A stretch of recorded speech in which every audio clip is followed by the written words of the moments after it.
Hi, as Frederick said, my name is Ceren Unal. I'm working for the European Regional Bureau covering policy issues for Europe. It is my great pleasure to be moderating this panel with such distinguished speakers, and also cannot help saying it with gender balance. And so we have Ms. Eka Kubusidze, Head of Communications, Information and Modern Technologies Department, from our longtime friend and partner in the Community Networks project, from the Georgian Ministry of Economy and Sustainable Development. Mr. Franco Accordino, Head of Unit for Investment in High Capacity Networks from DG Connect, European Commission. We had a bit of a technical difficulty. He's going to be joining soon, I hope. And we have Jane Coffin. You most probably already know Jane. She's a senior advisor to our CEO on connectivity and infrastructure, and she has huge experience both in community networks and also in the region. And we have Talant Sultanov, co-founder of our Kyrgyz chapter, and also who is working on our Susamir community network project, and he also has a big experience as in the government. He worked as an advisor to the previous government, so he's going to be sharing his perspectives on both from the government side and from the community network side. And last but not least, we have Ramon Roca, founder of Guifinet, based in Barcelona. They're doing tremendous work. He was also on the technical panel yesterday, and I love how these panels all add up. So we discussed technical aspects, we discussed sustainability issues, and now, hopefully, we're going to discuss the policy implications and the regulatory framework around community networks, and how can we enable community networks and support small operators better for bringing internet to communities. So I would like to start with a first round of introductory remarks to set the scene on our speakers' perspectives on the regulatory framework and the big picture when we look at community networks. So what is your experience? What were the biggest challenges you see or you experienced already? I'd like to start with our host country, Eka, please.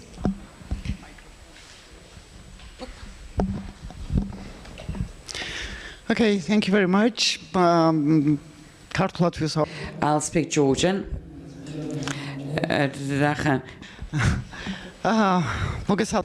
Let me greet you all once again.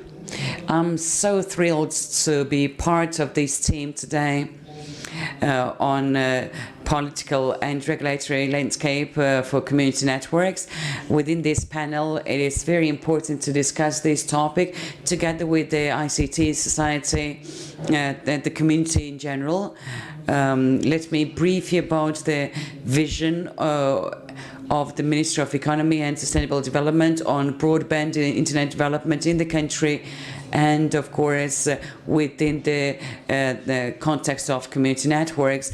Our experience will be shared in past projects and future projects. First of all, let me say that our ministry is a coordinating body for the EU HDM, broadband, digital markets, digital market harmonization of EU within the Eastern Partnership framework. This project covers different directions. I won't concentrate your attention on other aspects to stay within the format of this conference today. I will touch upon only one, which is funded by the European Commission, within which the World Bank has provided the TA, and technical assistance has the broadband internet strategy development in its aims and goals, and Deputy Minister has elaborated on this. I won't say much. I will only announce that we have a draft strategy available, and this year we'll endorse it and approve it. This will be a national strategy aimed at what needs to be done by the government in terms of policymaker and regulator of the dimension, and to support the development of broadband internet in the country. This strategy covers 2019-2025 action plan as well. The main directions are to facilitate the development of competition, public awareness, because no matter what we do in terms of broadband internet and access to internet, especially in SMEs, for small and medium enterprises, in the high trade regions, it is most important to increase the public awareness, to increase the demand on the market, and to increase the traffic, to increase the usage. And we have certain projects even now, but by 2025 we have a lot of actions earmarked and elaborated in the strategy and action plan. We covered the regulation, more effective and efficient regulation of the area. We tried to have as light regulation as possible, to have pro-business approach and very close cooperation with the the Regulation Commission, which was engaged in this process of drafting the strategy from the very first day. We did not do it only us and the World Bank. It was the Ministry of Economy and Sustainable Development, World Bank, and others within the work group. All the stakeholders were engaged. We have had 5G, AGM networks development, the frequency is to be available, which has the high importance for us, and our Regulation Commission has a big say in this.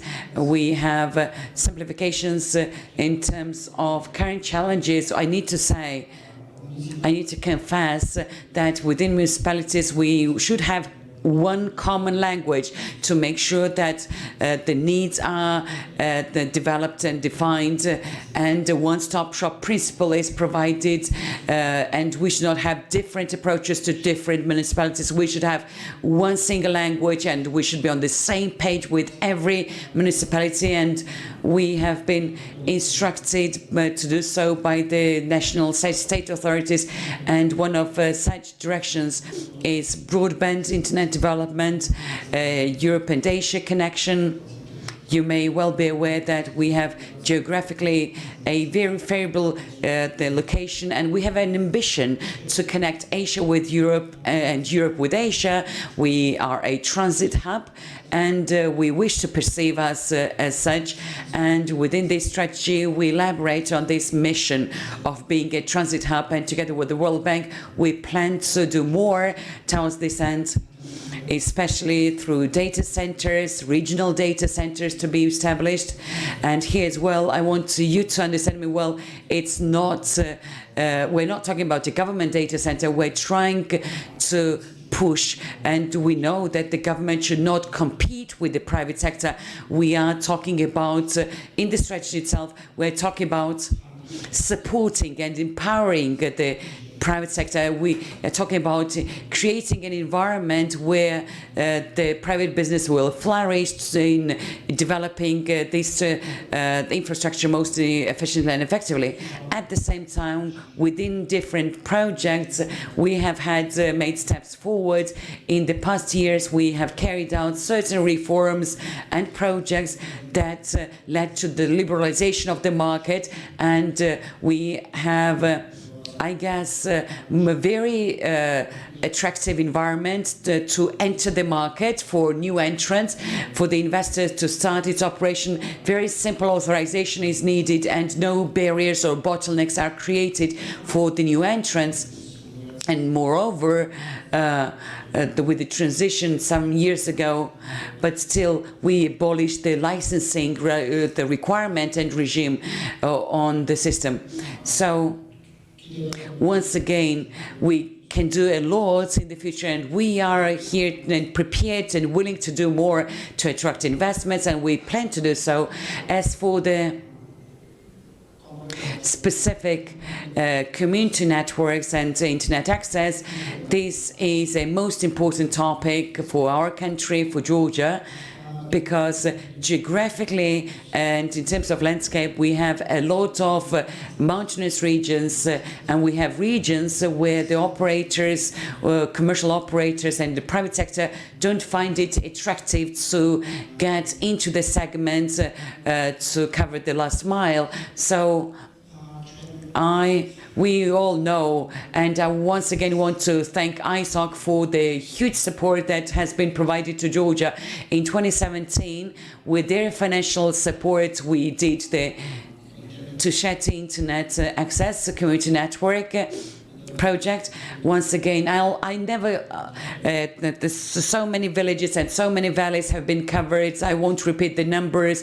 And then there were some surveys done internally. What were the benefits of this network and access to internet, benefits and tangible benefits to Czechia residents? And it's so clear that SMEs have benefited and guest houses have used this benefit for their greatest use. And their businesses and services are offered online, and inflow of tourists has been skyrocketing in this area. This year we'll be completing in December Hovsepyan and Gudamahari internet access. This is a larger scale project. I mean, everything is relative, but this is larger scale. 1,300 residents, permanent residents, will be covered through this community network.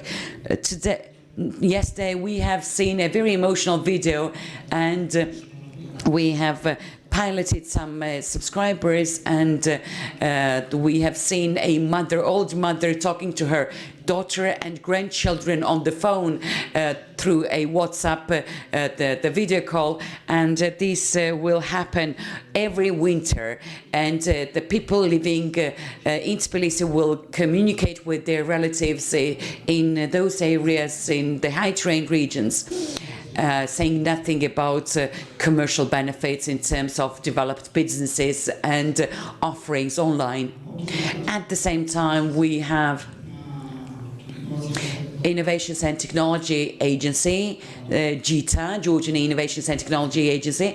We have certain projects carried out through GITA, which aim to increase the public awareness on the use of internet. This is absolutely free of charge.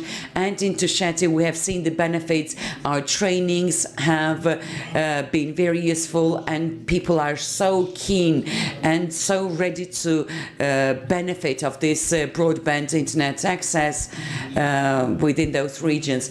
We continue to implement the state's internet access in larger areas like urban and rural, to cover more people, and this is government-led projects and programs. And again, this is where we don't compete with the private sector, where these projects would not be otherwise bankable or viable, and we have open access so that every operator has an opportunity to reach the last mile. As for the we do all that to make sure that internet is accessible to people, and in this regard our main goal is to make internet available and accessible and free. And in this regard, cybersecurity has been very important in our agenda. We are high in the ratings. It's for last year 8th in the world and 2nd in Eastern Europe after Estonia. We continue to work to protect the country in this global challenge of cybercrime. And one of the components would be harmonization of digital markets, to have joint efforts towards this end. And as for the content and secure internet content in terms of protection from the cyber attacks, and to make sure that we have cybersecurity ensured, we have joined the the Safe Internet Day. This is an annual event which is celebrated from last year, and with CA of the EU, we have developed an action plan for safe internet, within which I'll repeat myself that the role of government is only to supplement and empower the private sector, not to compete with the private sector, to maintain the internet open and safe at the same time. And that was in a nutshell about what we do in terms of broadband internet access, in terms of our action plan. I want to add that these projects are community networks. This could not have been done without our partner, Internet Society, without their tremendous help. In the second project, we contributed financial resources ourselves because a community network implies cooperation in many dimensions. We need, by all means, donor organizations like ISOC and others, and ISOC stands ready to be with us all the time, and we cherish this support, and we need this kind of joint efforts, and association and Ucha and his team are tremendous. We have many donors, agencies within these projects. I don't want to list all of them because I may miss someone, but for the collocation, for the support, for everything, I thank you enormously, and I hope that we will do many other things together in future, because we have a lot to do. We have areas to cover, and I sincerely hope that you'll be by our side, and if you have any questions, I'm happy to answer. Thank you. Thank you so much, Eka. Georgia really became a role model on supporting community networks, and recognized as such in many international fora as well. And I'm sure you're going to detail most of your plans in the following round of discussions. Now, after our host country, I would like to go to Brussels. Now we have Mr. Franco Accordino, Head of Unit for Investment and High Connection Networks from DG Connect. Thank you for joining us. And it's very nice to have you, even remotely.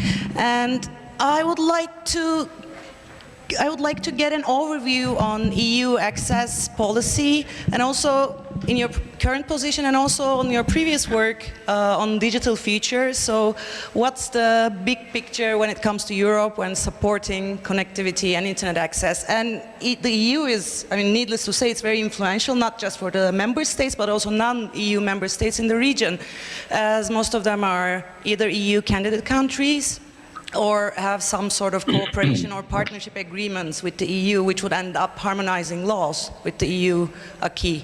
So please, Franco. So thank you very much, Will. It's a great pleasure for me to talk to you, but it's not really great not to be able to be there, because I wished to come, but unfortunately the quite heavy agenda impeded me to come. So can you hear me, first of all? Yes, perfectly. Okay. So I would not mind if the camera would be pointing to the audience, because I see only the podium, just slightly, inclining the camera to the audience if it's possible. Okay, let me first of all introduce a little bit the policies we have at the European Commission level for broadband, for connectivity in general. This has all. Can you hear me? Yes. This has always been part of the EU level policy.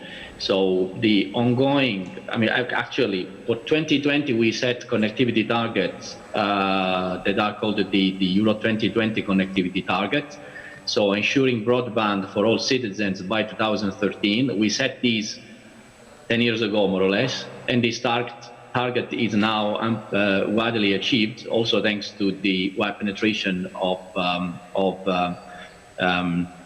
fixed and wireless infrastructure, but also the coverage of satellite.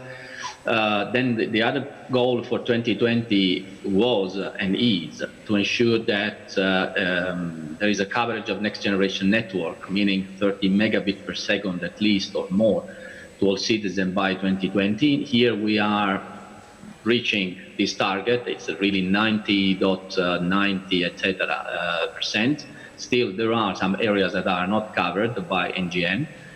The third objective was the use of next generation networks, NGN 100 megabit per second or more by 50% of the households by 2020.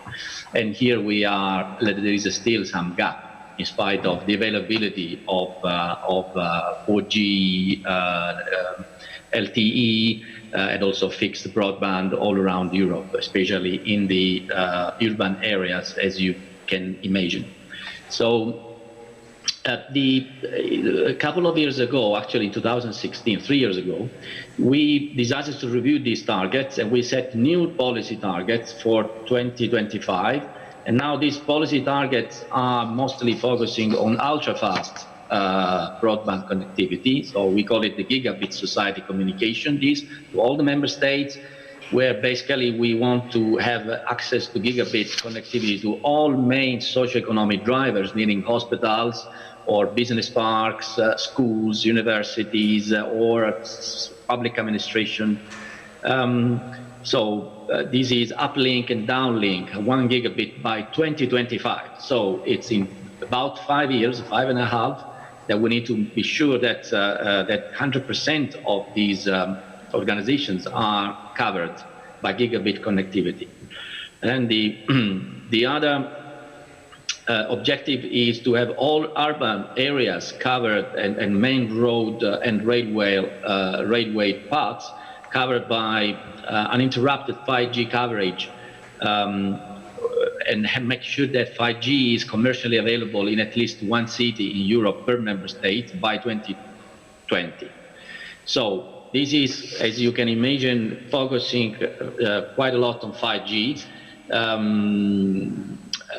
And then the last objective is ensuring that all European households, rural or urban, should have access to connectivity offering a download speed at least 100 megabit per second, upgradable to 1 gigabit per second by 2025. So to implement those connectivity targets, we have a number of measures, regulatory first of all, but also investment programs of various types. Now, I understand there will be a couple of rounds with the speakers, so I limit myself in this moment in a couple of other 2 messages, because I was given 5 minutes, if I understand correctly. We are not that strict, but... Yeah, okay. So, first of all, where is Europe with the connectivity? I said already about the coverage and the take-up for what concerns the so-called 2020 objectives. Concerning the 2025 objectives, we are basically in the middle of our path to 2025 since the time these targets were set in the communication.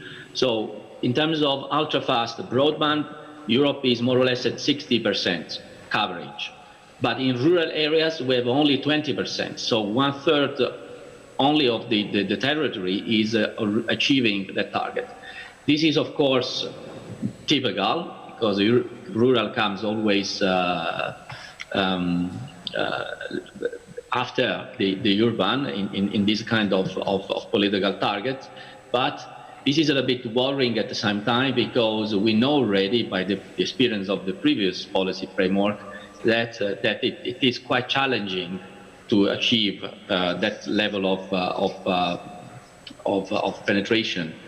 So the take-up and the coverage and the take-up by the given target. And this is of course a concern for us. That's the reason why I think we need to talk with every stakeholders, and certainly the Internet Society is represent a really wide community, very concerned by this digital, by the connectivity gap that for us is very important. Of course, I mean, if we look at the real take-up, I mean, I was speaking about the deployment, the coverage, but if we speak about the real take-up, this is even less. I mean, in this moment in Europe, we have about 40% of ultra-fast broadband take-up all around the territory, with the significant differences, I must say, between member states and member states, region and region. And in rural areas is 15% only. And then concerning the fiber to the premises, we are at 30% at European level, rural areas only 14%, and it will be extremely difficult and challenging, as you can imagine, to achieve 100% even by 2025.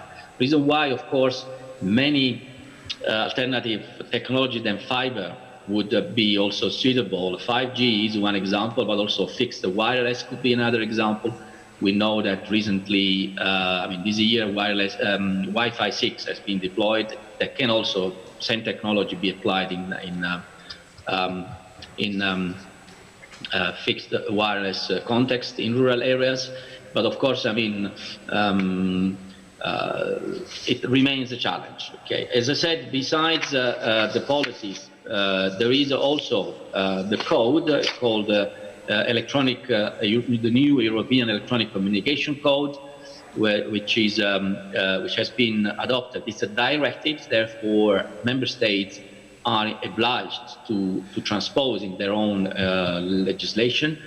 It says 90% of the legal ground, and it leaves 10% to the member states with the options for them to implement in one way or in the other. However, the core structure of the code is already, let's say, is the main reference for the member states to implement. It helps defragmenting, the current regulatory framework for electronic communications in general. There is a lot of emphasis in protecting the consumer rights, in consolidating and strengthening the consumer rights, to promote connectivity and access to and the take-up of very high-capacity networks, including with the programs, stimulate sustainable competition and drive, of course, investments for high-capacity networks, putting the right competition environment within the member states and at the European level. So I stop here because I think I consumed my 5 minutes. And when it's the next round, I will speak about the investments. Perfect. Thank you very much, Franco. And this was a very good overview of the EU policy and the regulatory framework. And it also established the fact that internet connectivity and access is an issue not just for developing countries or the underdeveloped world, but for developed countries as well. So we know that digitalization is a huge priority for the new EU Commission too. So I will be happy to hear more about that in the following round. So can I please have the speakers back on the stage?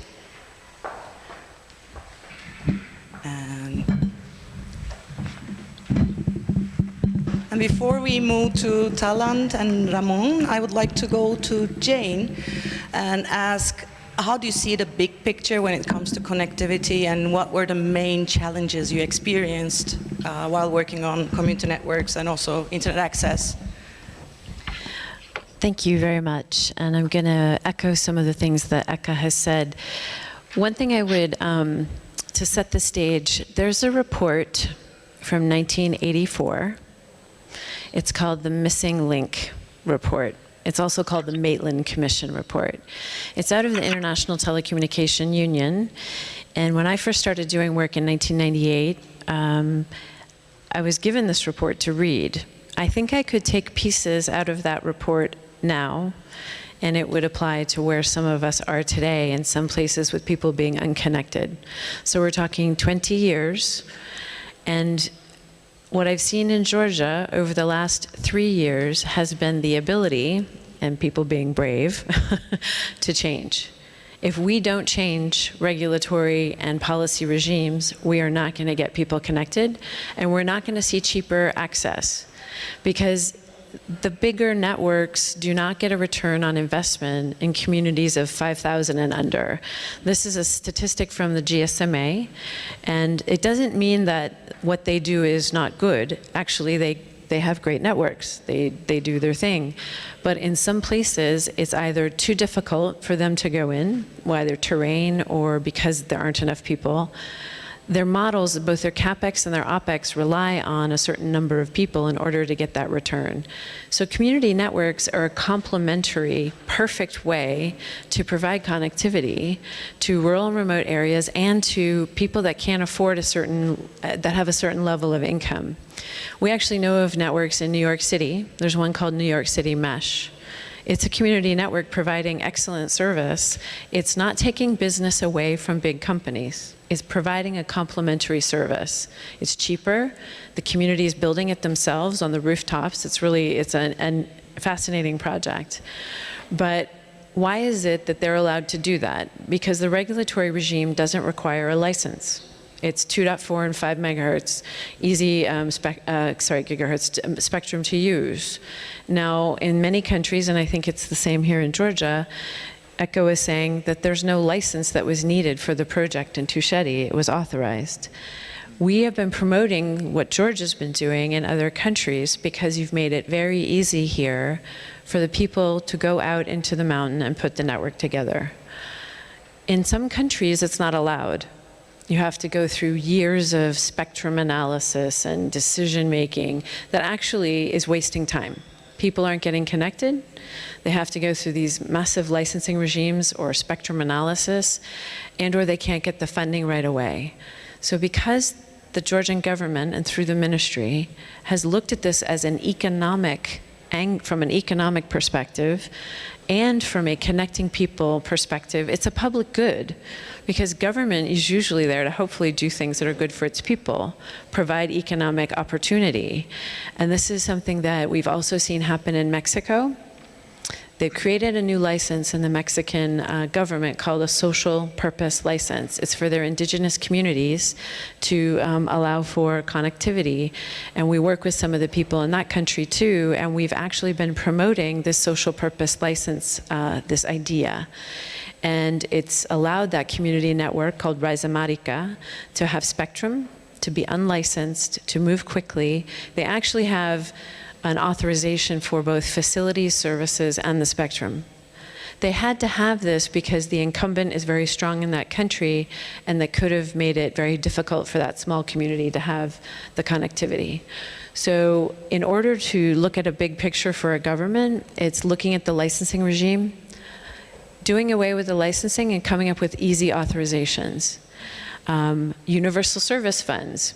You may not know this, but there are billions of dollars sitting in countries that are not used because they don't know how to unlock the money from universal service funds. These are old funds that had a tax. The money went into the funds to help provide funding, subsidization for other networks to be developed. In Africa alone, there's about $160 million sitting in universal service funds that are not deployed. Okay, that's a lot of money, especially in certain sub-Saharan African countries. You could take that funding from universal service funds and change the rules quickly, hopefully, in a country to deploy funds to the community networks from universal service funds. The same thing could be said for other infrastructure. So it's licensing, it's new and innovative ways to fund. We know in one country in South Africa, they're creating a whole new regime for funding because they can't get money out of the Universal Service Fund, so they have to set up a new fund. The third thing I would say is, along with licensing and funding, is spectrum. There's so much spectrum out there that's not used, that people have been given licenses for, and there's no crowding. As you know, up in Tusheti, there's nobody else up there. So there's no interference, and there's no problem with the connectivity. But if you had 4 more operators up there, you still have enough spectrum for everybody. So I think there's this notion that spectrum is sacred. And yes, of course it is, we need it. But making it more available to small networks like the community networks or small operators is critical, because these are operators that come in at a much lower level of investment with the community and with collaborative governance, which I think is another thing that I've seen here in Georgia. And the UNCTAD, the WTO, and the ITU were on a panel with us and with APC, the organization Talent works with, at the WSIS meeting in March in Geneva. And all of us said together, look, together we have to change the rules and the regulations and the philosophy of how connectivity is done. It's not the old 1984 missing link report. We're now in 2019, we're going into 2020. We have so much new technology. The equipment is cheaper. we can change the rules. And I think one thing that somebody asked me a couple years ago, and they said, Jane, what is it that ISOC is trying to do so much? We said, work with local people to change local circumstances to make it easier to deploy networks and provide that connectivity. So it's really about change and people being brave enough to make that change.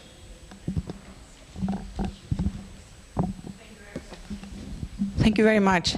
And as the example you gave with universal service fundings, I mean, the intention is there, but maybe we just need more innovation and creative thinking and collaboration.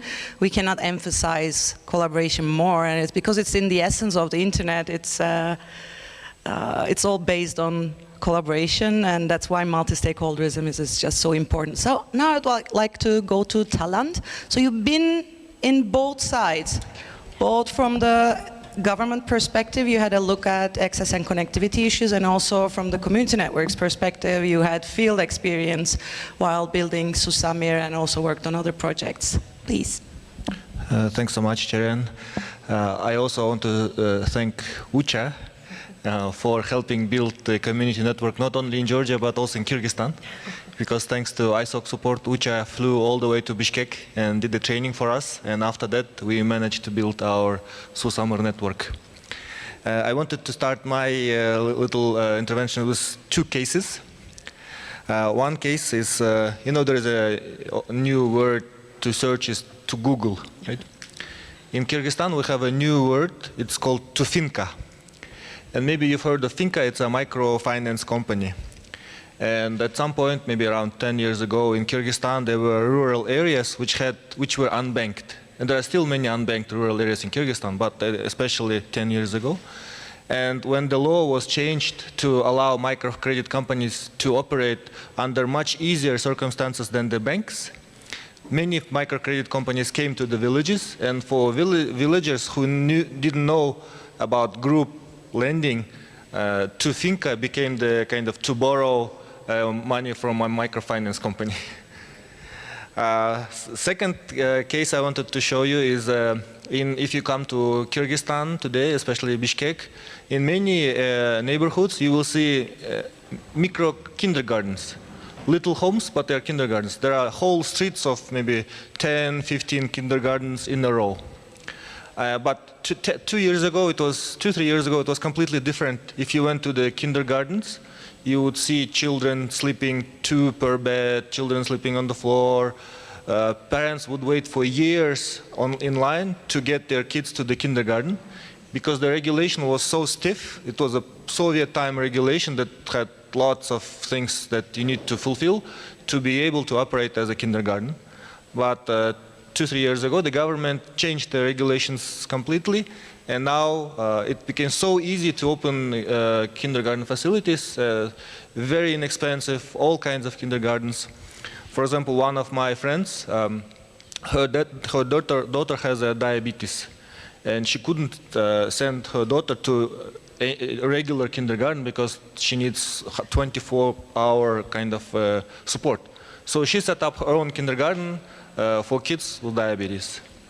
Another of my friends has a child who has special needs. She also decided that instead of sending her child to a regular kindergarten and school where he might be bullied or kids can be cruel to each other, she created a special kindergarten for her child and very successful business. So these are micro kindergartens. So how is it related to our field of work? Maybe we could help create micro-internet providers or village telcos. And if we make regulation easier for community networks that operate on a village level, then perhaps we will see similar effect that suddenly all the villages would light up with internet. Because when we look at our community network in Susamir, they have, it would have been very difficult for them to do the community network unless we had a private sector company. One, they had to register in the Ministry of Justice and go through all these processes. Physically, you have to go to the Ministry of Justice, and then you have to go to the pension fund, and you have to go to the tax office to register. And you live in a village where it takes 10 hours for you to come to the city, and your papers won't be ready in one day. So it will take lots of iterations going back and forth.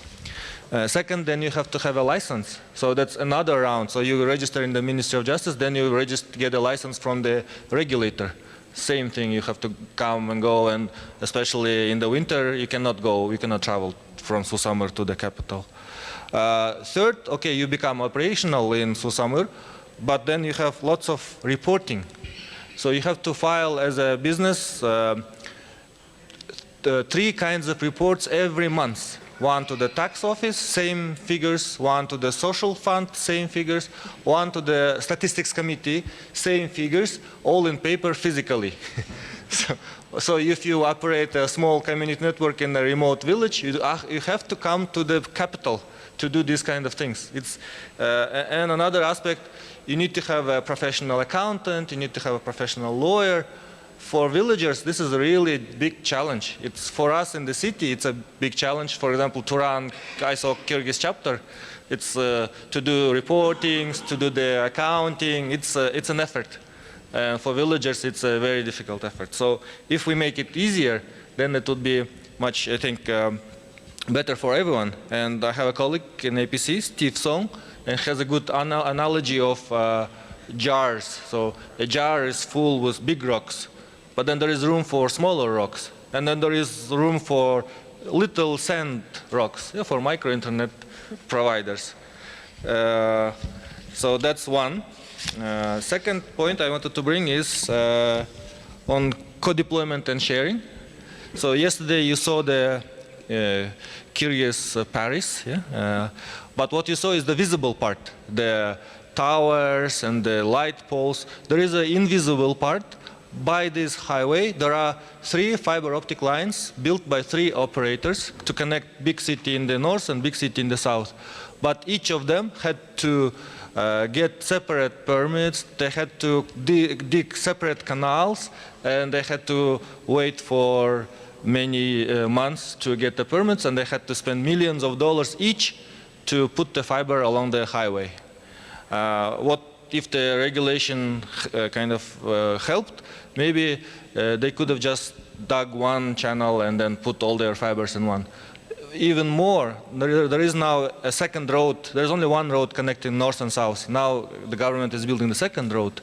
Since they already have the land rights, since they have already digging the very hard soil, mountainous areas, if they put channel for the telecom operators, it would have saved probably tens, if not hundreds of millions of dollars, and you would have another connectivity in the field.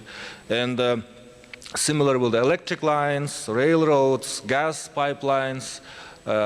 Unfortunately, I think because the governments do not realize, one, and second, roads are regulated by Transport Ministry, power lines are operated by the Electricity Ministry.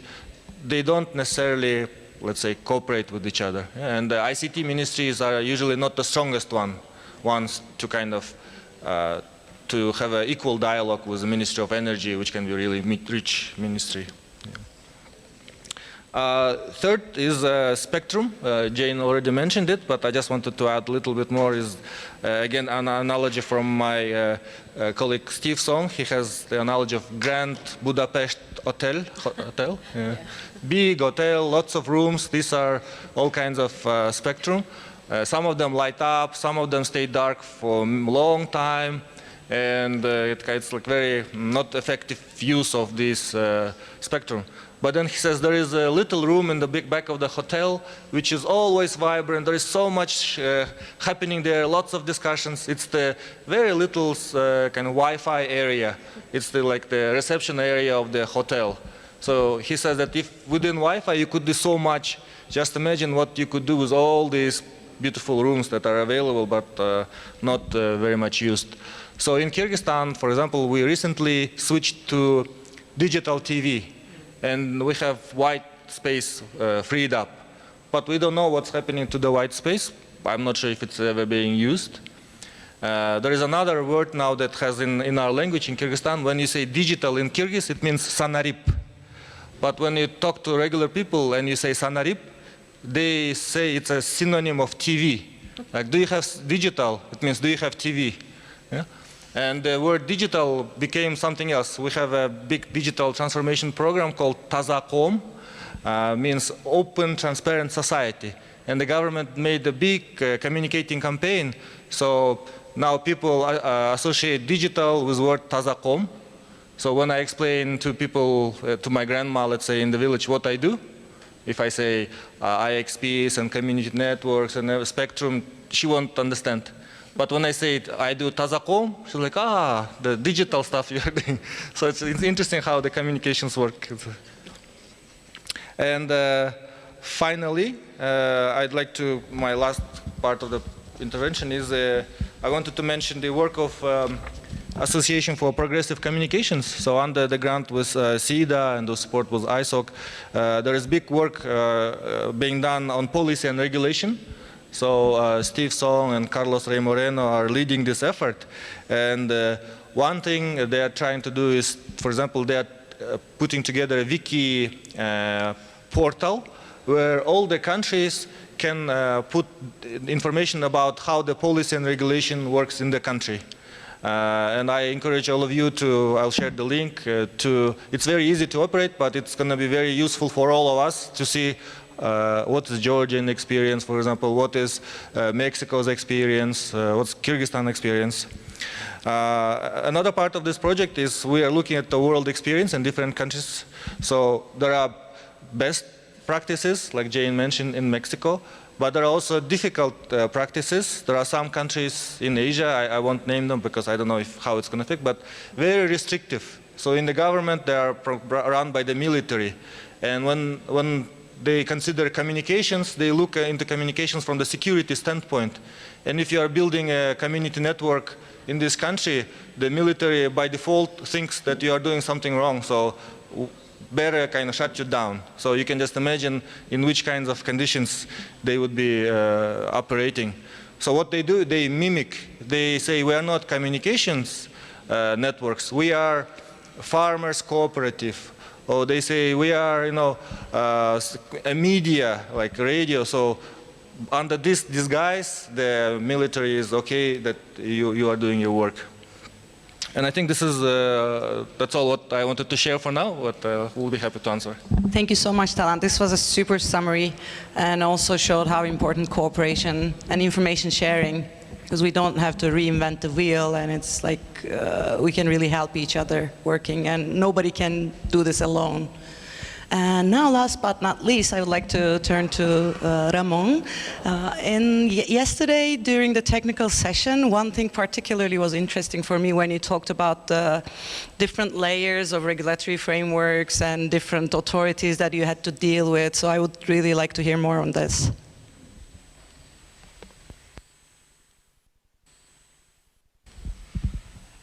Okay, thanks.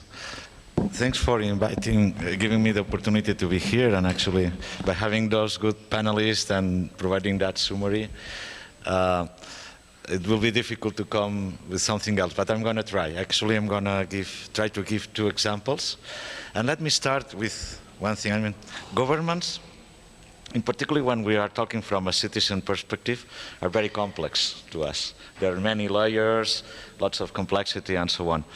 But in a scenario like in telecommunications, that very much has been generalist, in general, let's say, there is some exception, but have been privatized. So it's a service, it's a public service, but have to be provided by the private sector.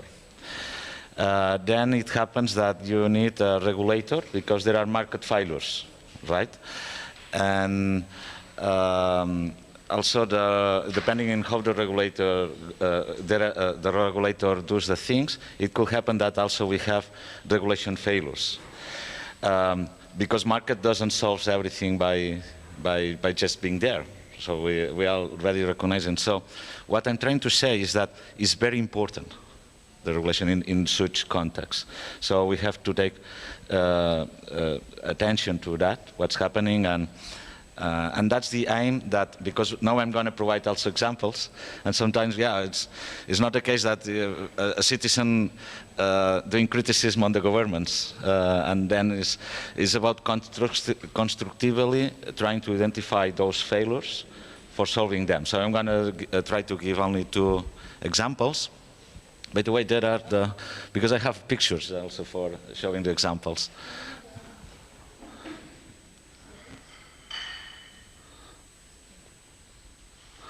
And yeah, I take it constructively. I mean, it's not just because of trying to point what's failing. It's because of improving the system. That's finally the aim of. Oops. It's coming. Yes. Okay. Let me stand up to show it a bit. Because a picture actually explains better than 1,000, right, 1,000 words. This is a market. Everybody recognizes a market. It's a place, if you go to Wikipedia, will tell you, it's a place where there are multiple sellers and buyers, right? It's the definition, and selling multiple products and services. It's the definition of the market that we as a citizen recognize. And that creates, you know, that virtuous circle that you don't know where is first the chicken or the egg, but there is, the things are working, and then the market works. Right? You can buy an apple to several parades, and if you don't like this apple, I can take the other one. But I just need a single building. This is in Barcelona, right? It's the Boqueria market. Maybe we don't require to have several buildings, one together, each other. By having one is enough. And maybe in another neighborhood or in another city, it's good to have another market. Worldwide, there are markets everywhere. You see those streets, sometimes they are in the streets, and you see the multiple sellers, multiple products, and that creates a virtuous circle. In telecommunication, that's also in Barcelona, in the city, not going to the rural areas. If you go to a wall, you will see a building, and there are several boxes with fiber optics, not one, several. So several infrastructures, but the same, I mean, the people living in this particular building, you know, maybe a few apartments, will not be more just because having several infrastructures. But we have only 2, right? There is only, and so they, instead of using that model, use that model and maybe, oh yes, there is already several alternatives in Barcelona, so no need to regulate anything, right? And at the end of the day, I mean, first of all, as customers from those infrastructures, we will have to pay more because there is more infrastructure than actually what is needed. And in some cases, those infrastructure were funded by public funds. Right, so there was overbuilding. So it's a waste of money. We will be not more customers because of having more infrastructures in place. And if you go to rural areas, maybe we have nothing. So, and that's happening. And even the worse, if the regulator says, okay, that's a big success because we have several infrastructures in the city and we have, they pluralize and say, but 2 is not multiple. 2 is plural, but 2. And if we change a monopoly for an oligopoly, then we're still in trouble. And I'm going to give you the example because they say, okay, then we don't need to regulate that, to regulate the access of this infrastructure. And what the funny thing that will happen is that if we as a community network running in rural areas, we want to also, because we have some people in the cities that are also liking to support us and getting services from the same, that potentially they can do. They don't have access to those infrastructures because they say, no need to regulate, and the first thing that if there is only 2 incumbents here, they bring with the conditions. That is very funny because we share the infrastructures on the rural areas, which is supposed to be much more expensive and inaccessible. And when going to the cities, there are lots of barriers. They ask for thousands of users just for getting the access to them. You have to be a big company. The regulation is not friendly for small, medium enterprises or co-ops or local co-ops. And so no way to access to this. So let me know, and then at the end of the day, what happens, that's just the graph that was coming from one of the studies that I found from the European Commission.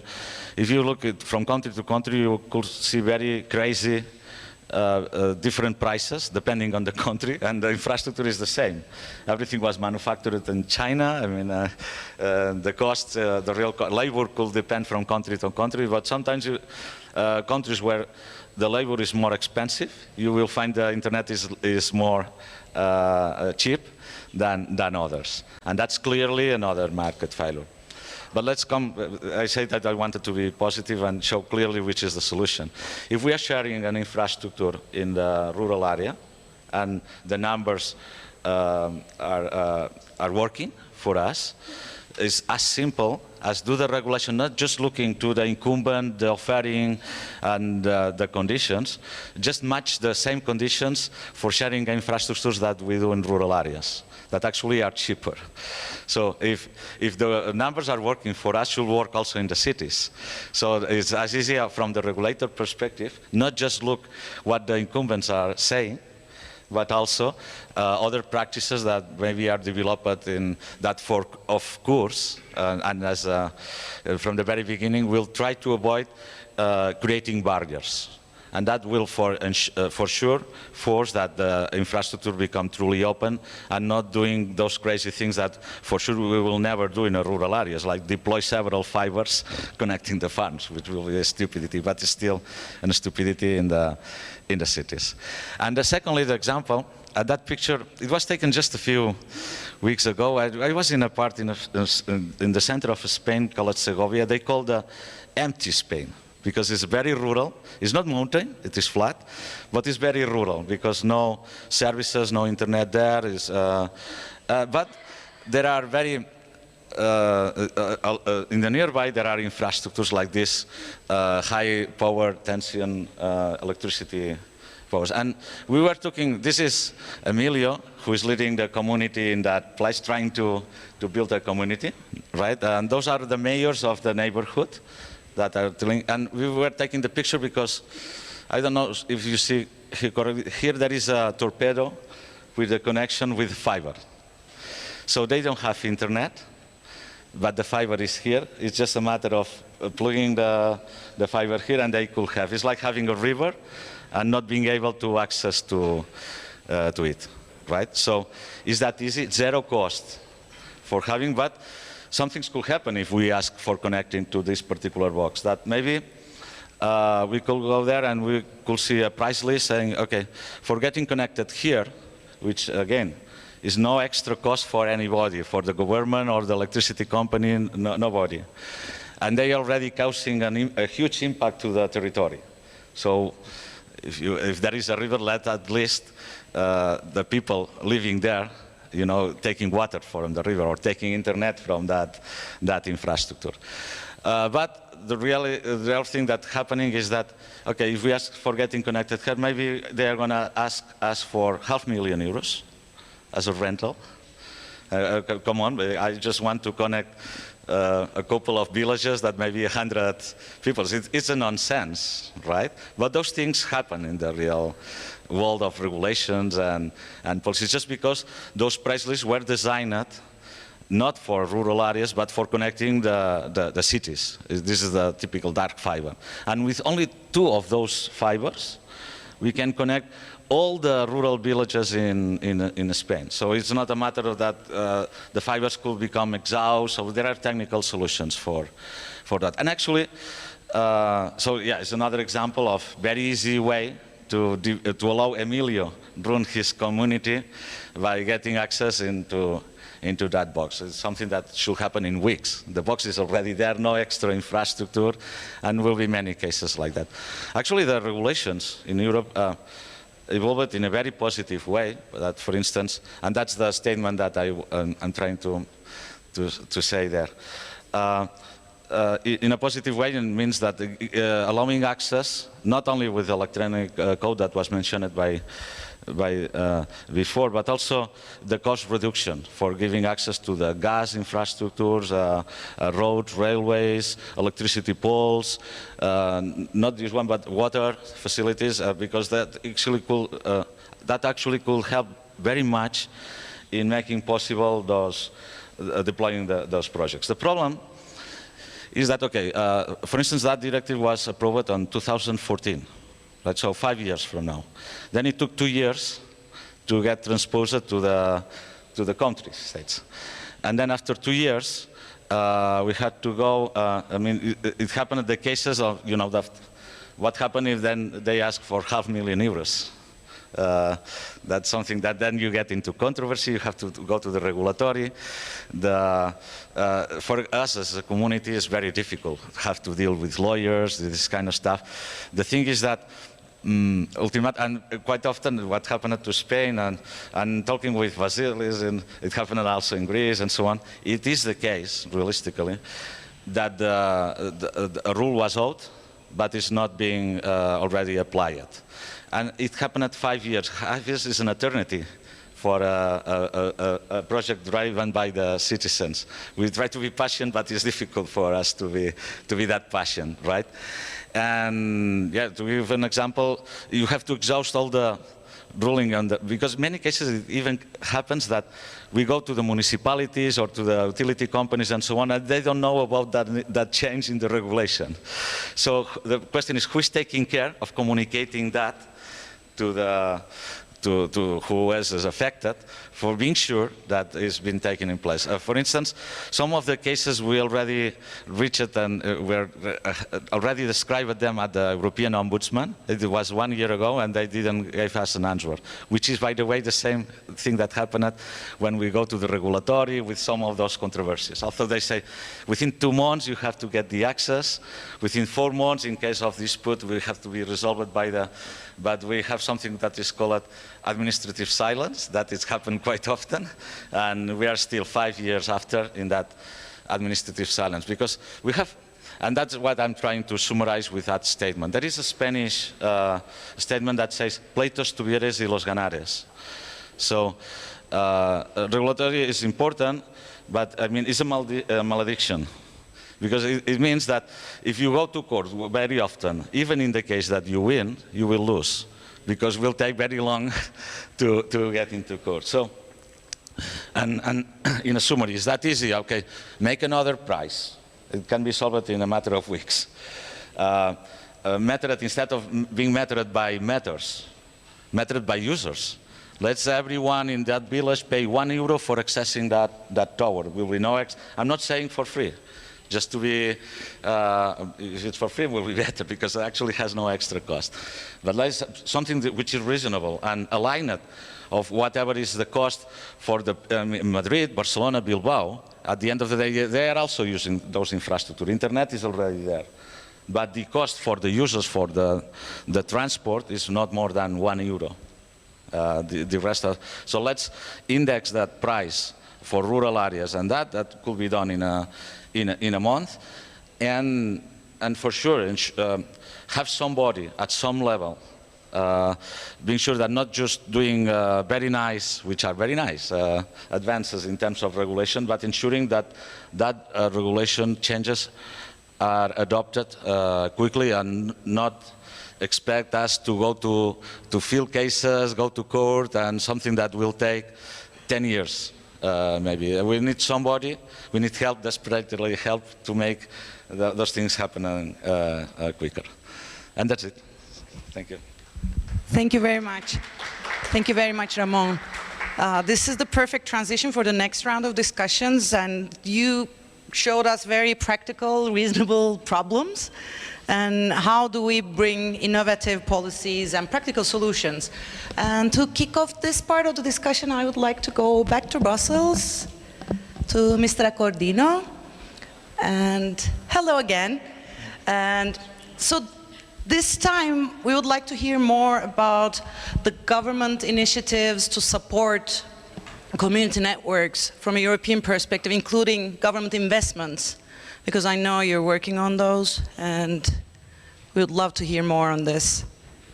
Okay, thank you. I mean, unfortunately, of course, it's not possible to project slides because it would be better, perhaps, as for the previous speaker, to use 1 or 2 slides to convey a message. Anyhow, I'll try to summarize what we try to do here in Brussels with the different programs.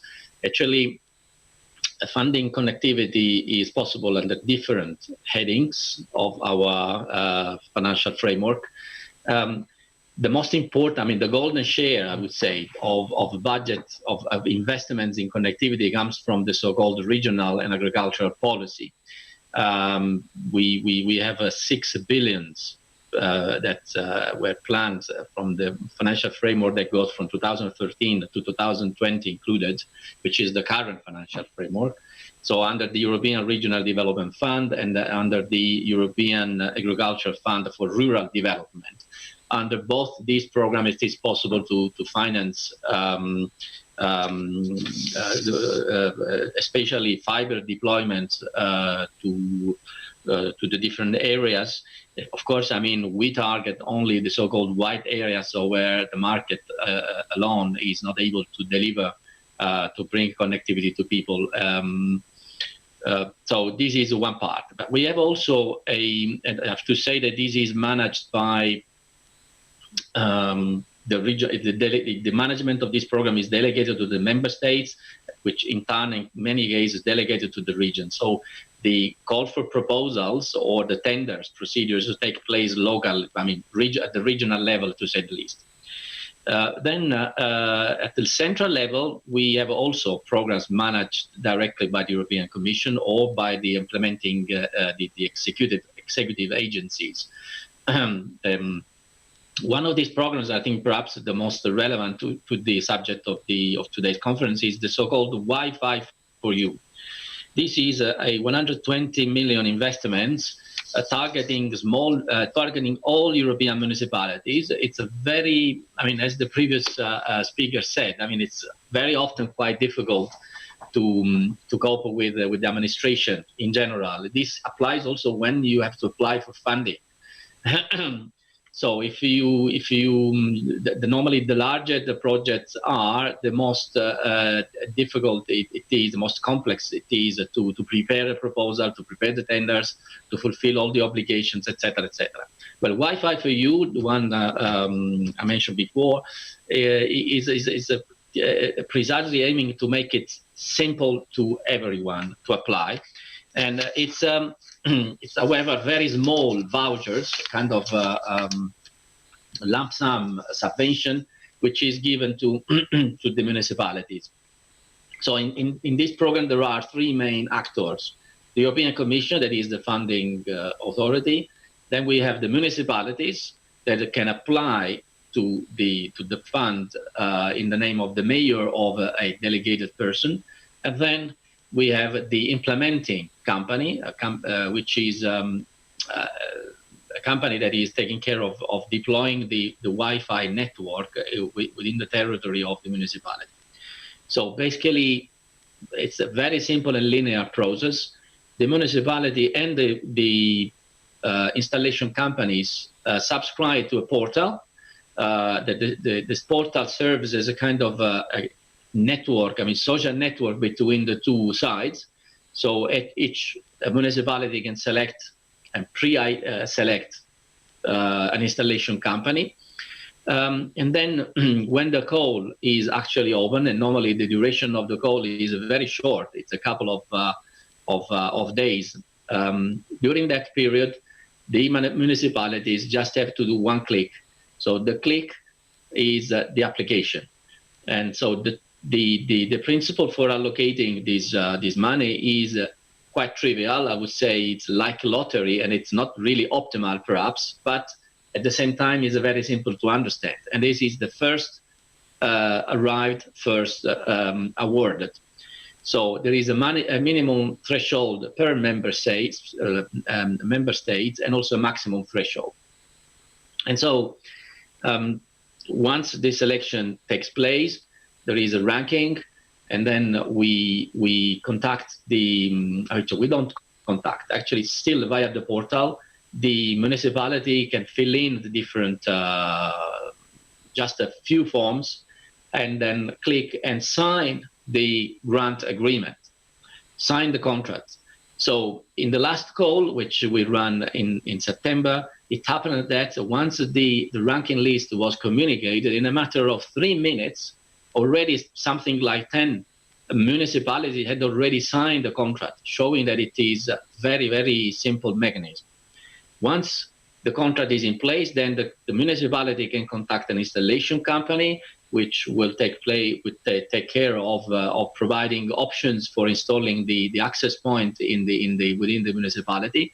So, and of course, the important point is that the connectivity there is not just for the sake of connectivity, but it's placed close to schools or public spaces, public administration, stadiums, where of course the social life is normally, or where the most excluded part of that particular municipalities is. That is at the discretion of the municipality to decide. And once they once the installation company completes the installation, fulfills a report that has to be validated by the municipality, and then at that point in time, the Commission verifies, I mean, actually the implementing agent verifies that everything is in order, and then with a button, they trigger the payment. Therefore, the payment goes directly to the installation company rather than to the municipality that in turn has to do another payment. So we avoid some administrative and financial transactions by paying directly the installation company on the ground that the installation has been probably done, on the ground of the fact that the network is actually used. And we put a number of requirements there, namely that the landing page for the Wi-Fi network includes is conformed to the European Union visual identity, and at the same time that the backhaul of the network is at least 30 megabit per second. Why we do that? Because, as explained before, we need to consider this in the context of broad policy goals, and we want really all Europeans to get NGR access as much as possible. And of course, I mean, with the idea that these investments should not be a one-off type of actions, but they should stimulate then the demand, because once you put connectivity, you know that the creativity, especially of local people, is quite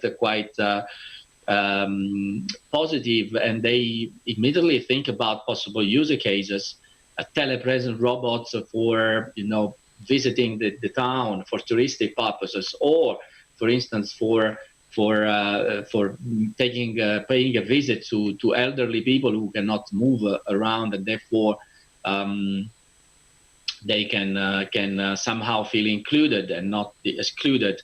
This is just an example. Of course, there are plenty, including in environmental protection, climate change, coping with the climate change, etc. Of course, to do the more demanding in terms of data transfer, the application, the use case is, the more, of course, demanding the underlying connectivity infrastructure will be. So that's very, very clear.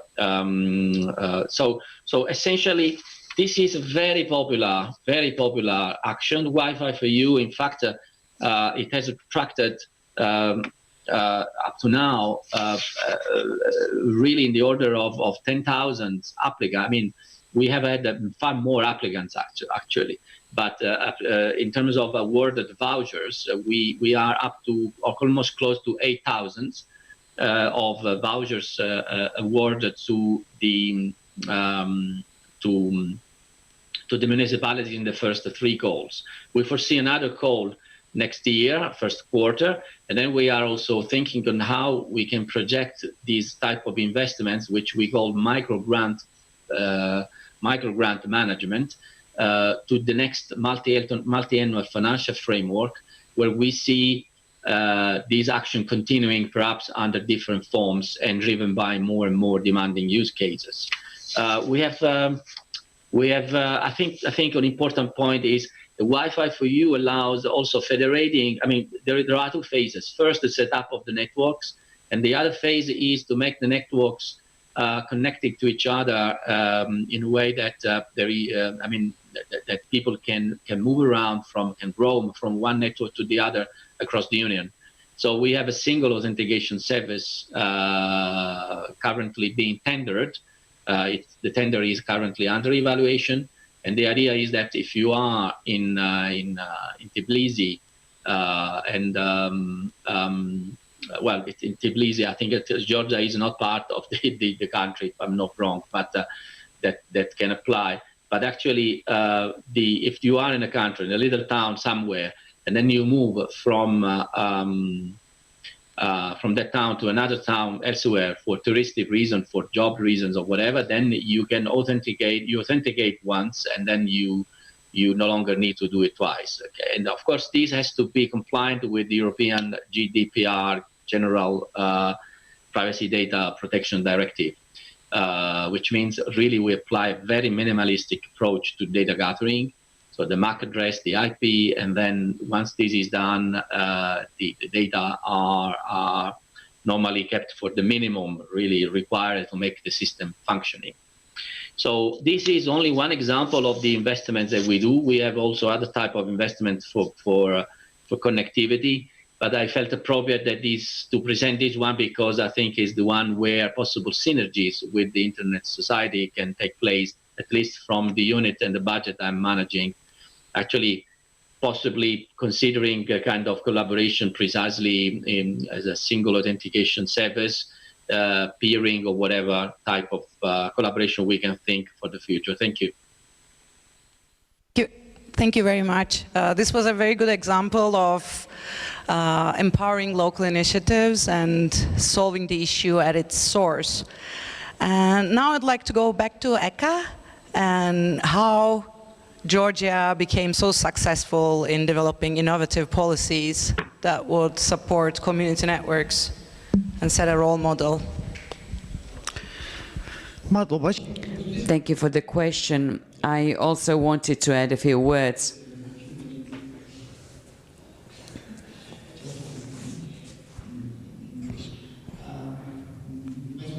I also wanted to add something on this point. The first thing I missed to mention when I talked about the broadband internet strategy, the main goal of our strategy was to have a gigabit society of Europe, which was mentioned. Administrative units should have, by 2025, 1 gigabyte per second access, and households to have 100 megabits per second internet access. These are the targets that we have. We are talking about different ideas. Talent has mentioned on highways, different optic fibers, cables laid, which is so important and so relevant. And together with the Minister of Infrastructure and Regional Development of Georgia, we plan soon to have a regional development strategy, and one of the chapters will be to have every new highway, when constructed, a certain place to be allocated for the telecom operators to lay their optic fibers, and this will facilitate development of their network and enable us to reach the goals that I have mentioned. We did talk about infrastructure sharing, and I would say that infrastructure sharing is one of the important topics, and telecom regulator in Georgia has been supporting us a lot, and we have done many things together, and they have already come up with some draft laws which are being scrutinized at the Ministry of Economy and Sustainable Development of Georgia. We have some technical issues to polish up.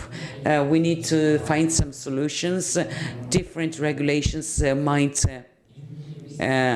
or within the regulation we need to find some solutions, because in a European country many sectors have the role to say, and telecom infrastructure in this the area. We're talking about access and execution in European countries. We've studied the best international practices, and regulators are sometimes merged with others, sometimes are funded by from the state budget. We have found a good solution, and we need to find a good solution. And in all the other areas, we do understand that it's very important to contemplate on this, to develop the broadband internet and other infrastructure. How we managed or succeeded to this? Well, thank you first of all for being so positive in kind of labeling ours reforms and achievements. It's a good achievement indeed, because PPP, private-public partnership, donor agencies and NGOs have been deployed and are still working, and to have this and many other projects together with the international community. And that's why our first project has been declared as PPP, public and private partnership, as best example of PPP. As I want to mention here, we talked about a lot about high speed and frequencies, and Ucha has mentioned it, but the regulator in Georgia has planned without any hassle for the community network some points, and it has led to no hassle, and there were many questions from the International Association of Telecommunications on how we managed to find the technical solution, on how we managed to allocate funding from the state budget for community networks. We did it because we prioritized this area. On the one hand, community networks were given a priority because it empowers the local residents, it enables private business, because otherwise private operators would not go there. We wanted to empower the local residents. We are actually acting as a donor in this particular case.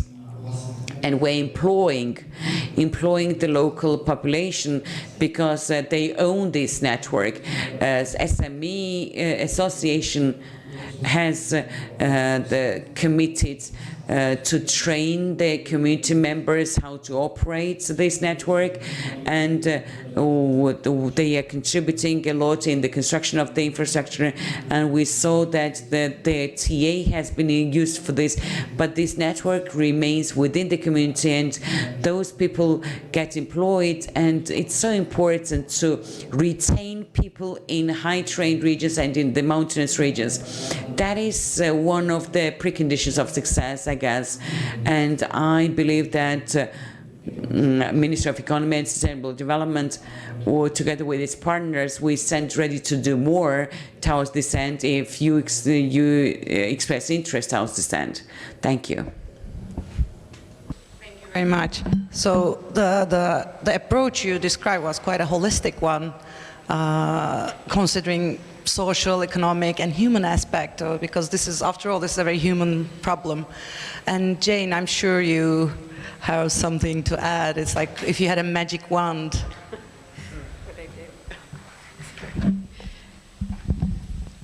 We'd bring all of you with us everywhere we go. The magic wand would be this infrastructure sharing everywhere. We know a project in South Africa, and they called me one day and they said, Jane, we've got the network up and running, but we have an opportunity and we need $2,500. And I said, well, we're not the bank of the internet, what do you need it for? And they said, just to buy a tower. And I said, a tower?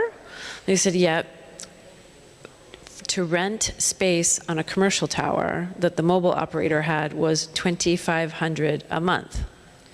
They could buy a tower for $2,500. And I said, boy, I don't have to be a mathematician to figure that one out, but I said, okay, $2,500 for a tower that makes you independent and creates a commercial side of the organization, which created a WISP, a wireless internet service provider, that then funds the nonprofit side.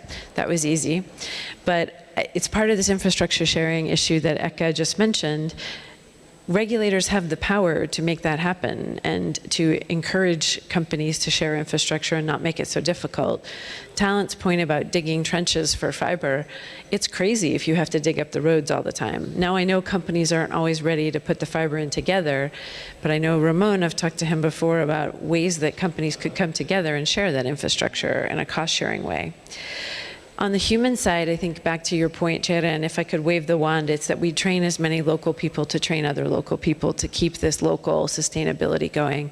Because you do have to think of ways to make it profitable and to have a return on that investment, but also to charge for some of the networks. And if people can put that into place, that would be great.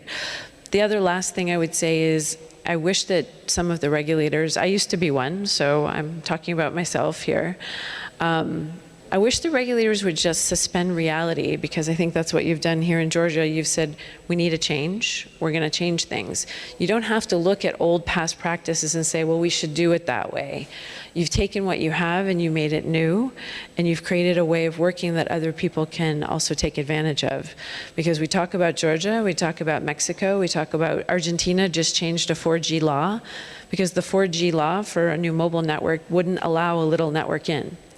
So our colleagues went to the regulatory body in Argentina from the Internet Society and from another network through the APC team. And they went in and said, look, there's no connectivity here. It's too expensive to get this network in. We can help build a network, but you have to let us in to change the law. So changing the law took about a month, which was a miracle. It was a miracle because laws can take forever to change. And so I think, Ramon, you just said time is kind of the enemy for a community network when you have volunteers. Imagine if UCHA had to wait 2 years to get a helicopter. Or imagine if they couldn't get the equipment because it was too expensive. So there are ways that we can make this easier for each other. I think the key thing is collaboration. None of us does it alone. We all have to work together. But if governments were also sharing these experiences through the wiki, maybe now that APC is going to put up, we can convince other governments that this isn't something dangerous. I will say that I was at a treaty conference last November in Dubai. It's called the Plenipotentiary Conference of the International Telecommunication Union.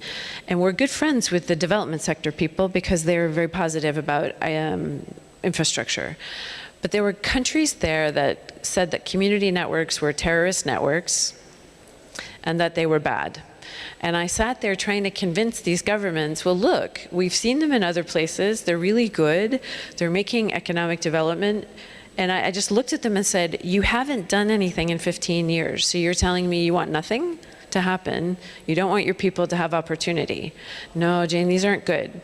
Why? Because we are not regulating, we don't control it. I said, you've got to come up with another way, which is your point about the jar of rocks. If this glass of water has the big rocks, the medium-sized rocks and little rocks inside, you can create a different regime for each of the rocks. The big rocks are the big operators. They've got to have a different type of interference and spectrum and other regulations for competition purposes. The medium-sized rocks have to have the ability to compete with the big rocks, and the little rocks need to exist. So if you can make those little rocks exist with the light touch regulation that's happened here, then let's do it. It's not that hard, and that's the thing that I just laugh about when the governments say, no, no. I'm like, okay, well then nothing will happen. And your rural areas will no longer have any opportunity. And then they get all twitchy like this when they say, well, we could make a change. Even in Saudi Arabia, I was there at the end of July. We were talking to them about some infrastructure, which is a little weird. And they're a very tight regime, top down. But they did say, okay, we can't do what you're saying, but maybe we can work with a library. Irakli knows about libraries. If you help wire libraries where a lot of people are studying or they go, a library can become that place where you give them a license, they've got some spectrum, they can provide a network. It's not hard. I mean, you have to be creative. That's it. That's my magic wand. Thank you very much. And this is also important. We say this under several different topics. It's like regulation is not the only thing that the regulators and policymakers and governments can do. There are several other ways to incentivize these kinds of initiatives. And this time I would like to go back to Ramon, because it's like you've been running a non-partisan network and supporting community networks and building connectivity, bringing internet to the people. So what would be your top priority and what your expectation from regulators? My expectation, and has been very much said in the panel, I like it very much, ECA view of promoting the ownership of the community, of the giving value to that, promoting jobs in the territory, because the infrastructure have to be maintained, and it doesn't needs to happen always by running a big company. So I expect this kind of behavior as a citizen, quick changes, because there are really easy things that can be done very quickly, and by having flexibility and start with something. Okay, an elephant will not be eaten in a single step, but in small pieces it can be done, and we can start now, and we don't have to wait 10 years. So also not look to us like as a terrorist, and that happens in Catalonia. For being Catalan, you mean that you are a separatist, and I'm a father of my children, I'm a farmer, I don't like the violence at all. It's nothing about that. It's about connecting my neighbors and promoting local activity in the territory, so there is no hidden side on that. And also as an organization, and I also recommend that, it makes sense, because if we want to be a bottom-up initiative and keep in that way, we have to be oriented to the infrastructure being owned by the community. It has to be managed by a non-for-profit organization. Also, that non-for-profit organization have to open the network to allow people take profit of and develop economy for its own prosperity, the local people. So it's not, it's not against business. Actually we want to develop local business and get sustainable and so on, so not get confused on that. Be non-governmental, that's also key, because in a liberalized scenario where it's supposed that the governments are limited in the actions that we can take, being non-government, then we can, at least we have to have the same opportunities as the companies, and being non-partisan, because then we don't talk about politics, but we're concerned about the freedom on the internet. So we don't like internet shutdowns, freedom of speech, democracy. We want to enable ways of civilized ways of participation, and not take into politics. That when we're running an organization like this, I think that those points are absolutely key. I think over-politicizing the discussion also is not helpful, as you said. And Talant, the same question goes to you too. Thank you very much. Well, I think a lot of issues have already been covered, but I wanted to add one detail which I'm not sure Jane mentioned. ISOC helped produce a paper on innovative approaches on spectrum management, and it was written by Steve and Carlos. And it's a very interesting and useful report, so we want to have it translated to Russian, and we are talking with Jane, and maybe to local languages. And I think by reading this report, policymakers, regulators, decision makers would see what's happening around the world, what are the interesting approaches that are being used by different countries, and that would help, for example, in our case, to convince our policymakers, because they do want to do something positive in this field, but maybe they don't know yet. That's one. And second issue I wanted to mention is on the spectrum auctions. We also need to help the policymakers understand their view of the spectrum is it's a resource that needs to be sold at as much higher price possible, but then of course the cost will be absorbed by the consumer in the end. And for example, in our village, the equipment allows to pass much broader volume of internet, but because our private sector partner has only a certain spectrum license, we are using 1/5 of the potential of the equipment. So just a simple change of the regulation would allow the village to have internet 5 times more of speed and quality at the same price. Thank you very much. A bit of self-advertisement for us, if you don't mind. It's like, yes, as Talan said, we have several resources on this in several available languages. And I always remember the one about landlocked countries. That quote is like, for landlocked countries, the internet is like the sea, bringing opportunities to the people. So at this part of the discussion, I know we're slightly over time, but it's like, I think that you'd all understand, as we have such good speakers on the panel, and the discussion is, I'm sure you're enjoying it as much as I do.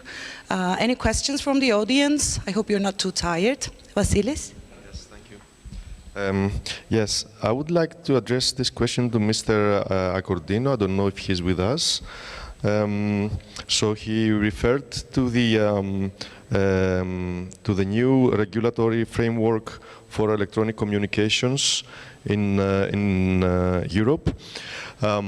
Actually, this framework, this regulation was mentioned to me by some person from the Greek telecommunications regulatory body with whom I was discussing about community networks, saying that, look, we are a community network.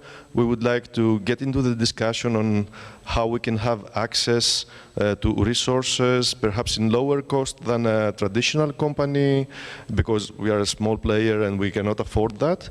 And she told me that, look, our hands are tied by the regulations from the European Commission. We don't see anywhere in this regulation the phrase community networks. So I don't know how to go about this. If there was, let's say, a recognition of community networks as a stakeholder in the field of telecommunications, then I would be able to say, okay, you can come and we can discuss. So is there something that we could work towards this direction? Okay, thank you for the question, first of all. Can you still hear me? Yes, thank you. Yeah, okay. So, well, first of all, I'm not responsible for the area of the directorate that is handling the code. And I joined this job only 3 months ago. But, and I'm not a lawyer, by the way, but I'm sure that within the code, having read it you don't find a specific case of a typology of stakeholder, but I'm sure when we use the different stakeholder references, there must be a way, legally speaking, for the national regulatory authorities to make to connect to that part of the code, because this is a moment where the code has been approved already last year, and the member states have time until the end of 2020 to transpose that European legislation into the national law. And in doing that, as I said, most of the provisions are already fixed at the European level, but there is some margin for adaptation to the national needs and preferences. So, but in general, there is a possibility for the community networks, if they are legally represented, to participate to European programs. I don't see any obstacle for that, which means getting access to funds. So in this respect, I mean, I don't see where the possible barriers are from that point of view. But I'll take note of your point.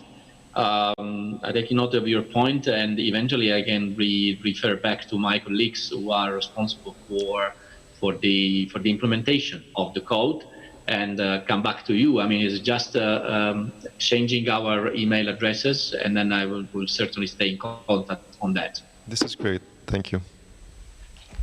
Perfect. Thank you so much. Any other questions? Yes. Good afternoon. I'm a blogger, and I have a question to the representative of the Ministry of Economy and Sustainable Development. OpenNet project started in 2014, should have been completed by 2017. It's not even started. In 2019, it's already 2019. When will you start or complete it? The second thing, transit, development of transits you mentioned, and specifically, what do you plan towards this end? And one more thing, in Europe, community networks, do they enjoy tax incentives at all, or tax holidays of some sort? Vista usted Eka.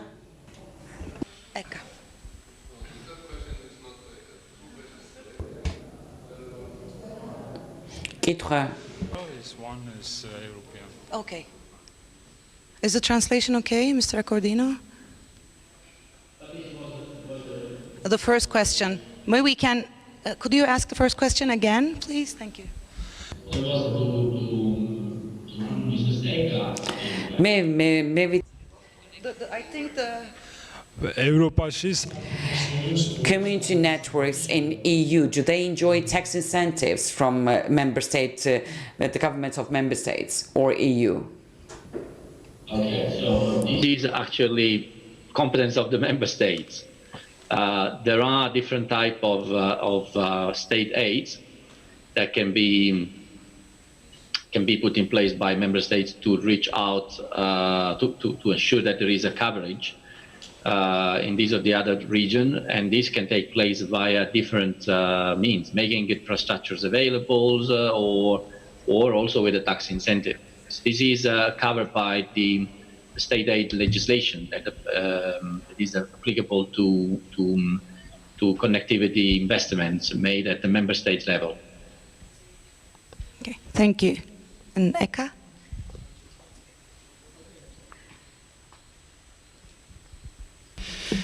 Okay, Shota. Shota is your name, right? I can say nothing more than I said yesterday and my colleague said today and yesterday. I'll repeat still that I guess you have heard about similar projects, and I'll ask you now, do you know about the successful RAR project, whether it had problems, whether decision-making process engaged every stakeholder, how long was required to find a solution for that particular country? So once again, let me assure you, this topic cannot be questioned for 3 days. I mean, you've been asking this question for 3 days during the breaks. I repeat again that I can say nothing more than what my minister has said, and you've also asked the previous minister apparently, and that project has been initiated by us. The ruling party initiated that. I appreciate that you understand the benefits of this project. This was not put on hold, it was launched. There were some difficulties in planning the project. This is a common thing. I mean, you see the regime, you see the community networks, you see our attitude and approaches, the rights business model, the right segments, etc. It's not surprising if you wish to look into the projects, the many projects that we have had. This is regarded as one of the successful projects. Government took long to consider best international practices and take this solution and this decision. Once again, as I mentioned before, the state program is implemented in areas where people are 200 households and more. And in terms of community networks, we fill the gap without competing with the private sector. And we have a lot more to do in my presentation, and that's why we have the broadband internet development strategy. This is a tool for us, for the government. This is the manual for our operation, and municipalities to support and facilitate to the maximum extent development of the broadband internet. Our main goal is not to compete with anyone in the private sector. Our prime goal is to support and empower the operators in developing the broadband, and wherever they fail, we will jump in and do it. And that is the government support program for internet access. That is the program in terms of community networks. And please stay assured that a lot has been said that community networks themselves are failing in many countries because of the mismatches in the government vision and attitudes. But we have been pro-business and pro-community development. Thank you. Thank you very much. And since we're unfortunately ahead of time, I would like to have concluding remarks from our speakers, but just one sentence. Mr. Accordino, we can start with you. Your final words. Learning on this debate, very informative for me and interesting. I think an important point to stress is the ability to network at all levels, and especially to ensure that there is a demand side stimulated, because actually this is what can convince the policymakers and politics in particular to invest. So that is a fundamental point for everyone, particularly also for community networks. Thank you very much. I hope we can work more on this. Our greetings to Brussels. And Eka? Well, what can I say? The final remark or statement would be to continue doing the same together with the international community, to have more community networks in the country and elsewhere. It's very easy if we try hard and if we join our efforts and if we have good collaboration. So let's do it again many times. Thank you.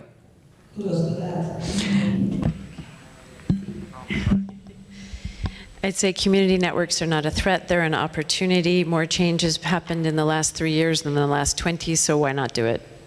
Perfect. Ramon? Oh, sorry. Yeah, the community networks is the bottom up, right? And the governments and regulations is the policy making is the top down. So let's do in a way that when we meet in between, we don't have a shock and we match each other. And in everything, and when I'm saying everything, I'm including also in the directives and the laws, because if when looking into the legal stuff, which is the very complicated, we have been asking, being passionate the bottom up, and nobody from the top down looking that the laws are really enforced and applied and delegating all to the member states and the lower levels of administrations, then is when it becomes. So that also needs a top-down approach, not only the bottom-up and having us to go through all the red tape. Meeting both ends. Right. And last but not least, please, Talant. I think not concluding remark, but just one comment, that detail I wanted to add. My colleague Carlos says that some community networks avoid over-regulation by organizing into private networks, like a cooperative. And I guess if you do this kind of structure, sometimes you will not be required to have the licenses and the kind of difficult issues operating. So, but we can learn more from Carlos if necessary on this. Perfect. Thank you so much. I would like to thank you so much to our wonderful speakers and to our audience. And please, I would call for a warm round of applause. And this was super fun. And now we have a much-deserved coffee break. Oh. Just to thank you, Franco, from Brussels, for your time. It was really, really appreciated. Hi to you from to Brussels. And thank you, Ceren, for a wonderful moderation, too. Merci. So, quick break.